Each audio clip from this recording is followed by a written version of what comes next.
എന്നും മരിച്ചു പോകുന്നതായിട്ട് ഞാൻ കാണുന്നുണ്ട്. അങ്ങനെ മനുഷ്യന്മാർ മരിച്ചു പോവാതിരിക്കാനായിട്ട് അവരുടെ ബ്രെയിനിൽ ചില കാര്യങ്ങൾ ചെയ്യാനായിട്ട് ഞാൻ ശ്രമിച്ചതാണ്. അതിനു വേണ്ടിയിട്ടാണ് ഞാൻ എന്റെ ഫാമിലിനെ കൊന്നതെന്നൊക്കെ അയാൾ ഇപ്പൊ വിളിച്ച് പറയുന്നുണ്ട്. ഇപ്പൊ ടോം നേരെ അലക്സിന്റെ അടുത്തേക്ക് വന്നിട്ട് ഓരോരോ കാര്യങ്ങളൊക്കെ സംസാരിക്കുന്നുണ്ട്. അലക്സ് ഇപ്പോ ആ ഒരു പോലീസുകാരന്റെ കയ്യിലേക്ക് പിടിക്കുകയാണ്. അലക്സ് അവന്റെ കയ്യിൽ കയറി പിടിച്ച അതേ സമയത്ത് തന്നെ ഇവര് മുന്നേ ചെയ്തിട്ടുണ്ടായിരുന്ന ആ ഒരു മർഡർ അവന്റെ കണ്ണിന്റെ മുന്നിൽ അങ്ങനെ വന്ന് നിൽക്കുകയാണ്. അതുപോലെ തന്നെ അലക്സ് ഇപ്പൊ ടോമിനെ കൺട്രോൾ ചെയ്യാനായിട്ട് തുടങ്ങിയിട്ടുണ്ട്.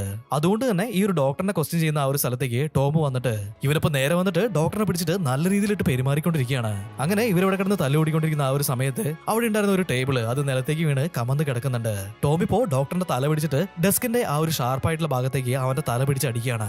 അങ്ങനെ അവന്റെ തല 2 പീസാക്കിയിട്ട് അവനെ അവിടെ കൊടൂരമായിട്ട് കൊന്നിടുന്നുണ്ട്. നമ്മുടെ ഹീറോയിനാണെന്നുണ്ടെങ്കിൽ ഈ ഒരു കാര്യമൊക്കെ കണ്ടിട്ട് അവനെ തടുക്കാനായിട്ട് ശ്രമിക്കുന്നുണ്ട്. പക്ഷേ അവൾക്ക് അതിന് സാധിക്കുന്നുണ്ടായിരുന്നില്ല.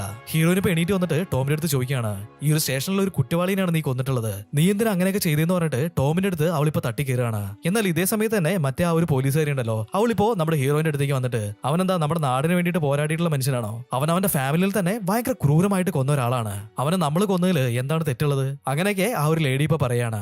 അതുമാത്രമല്ല ഡോക്ടറുമായിട്ട് നീ ഫൈറ്റ് ചെയ്തുകൊണ്ട് തന്നെ അവന്റെ ശരീരത്തിൽ മുഴുവനും ഒരുപാട് മുറിവുകളുണ്ട്, അതുകൊണ്ട് നാളെ എന്തെങ്കിലും പ്രശ്നം വന്നിട്ടുണ്ടെങ്കിൽ നിന്നെ ഞങ്ങൾ ഇതിൽ പെടുത്തുന്നത് ടോം ഇപ്പൊ പറയാണ്.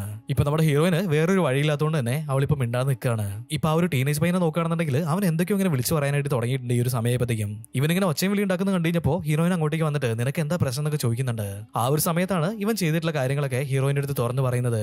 ഞാൻ എന്റെ കാറ് ഭയങ്കര സ്പീഡായിട്ട് ഓടിച്ചു വരികയായിരുന്നു. ആ ഒരു സമയത്ത് ഒരു പെണ്ണ് എന്റെ കാറിന്റെ മുന്നിലേക്ക് വന്ന് ചാടിയിട്ടുണ്ട്, ഞാൻ അവളെ ഇടിച്ചിട്ടിട്ടുണ്ട്, അവള് ജീവന് വേണ്ടിയിട്ട് ഇപ്പൊ പോരാടിക്കൊണ്ടിരിക്കുകയാണ്, അവളെ എനിക്ക് എങ്ങനെയെങ്കിലും രക്ഷിച്ചേ പറ്റുള്ളൂ, എന്നെ ഒന്ന് പുറത്തിറക്കി വിടുന്നൊക്കെ അവനിപ്പോ വിളിച്ച് പറയാണ്. ഈ ഒരു സമയത്ത് തന്നെ അലക്സ് അവന്റെ സെല്ലിൽ നിന്ന് പറയുന്നുണ്ട്, നിനക്കായിട്ടുള്ള സമയം അത് തീർന്നു പോയിട്ടുണ്ട്, ആ ഒരു പെണ്ണ് മരിച്ചു പോയിട്ടുണ്ട്, ഇനി ഒരിക്കലും നിനക്ക് അവളെ രക്ഷിക്കാനായിട്ട് സാധിക്കില്ല, അങ്ങനെയൊക്കെ പറയാണ്.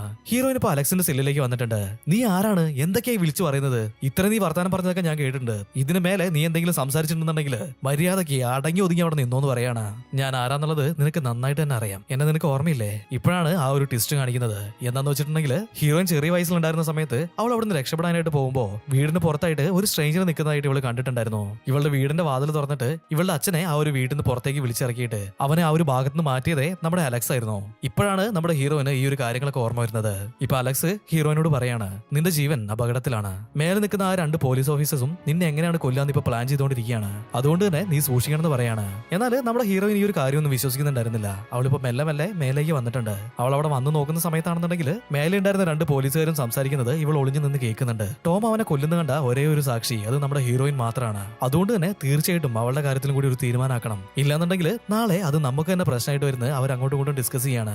ഇവരിങ്ങനെ സംസാരിച്ചുകൊണ്ടിരിക്കുന്ന സമയത്ത് നമ്മുടെ ഹീറോയിന്റെ ഫോണിലേക്ക് ഒരു കോള് വരുന്നുണ്ട്. അത് മറ്റാരും വരുന്നില്ല, നമ്മുടെ ചീഫ് തന്നെ ആയിരുന്നു. ഇപ്പൊ ഹീറോയിൻ ആണെന്നുണ്ടെങ്കിൽ ഓക്കെ ഞാൻ ആ ഒരു കാര്യങ്ങൾ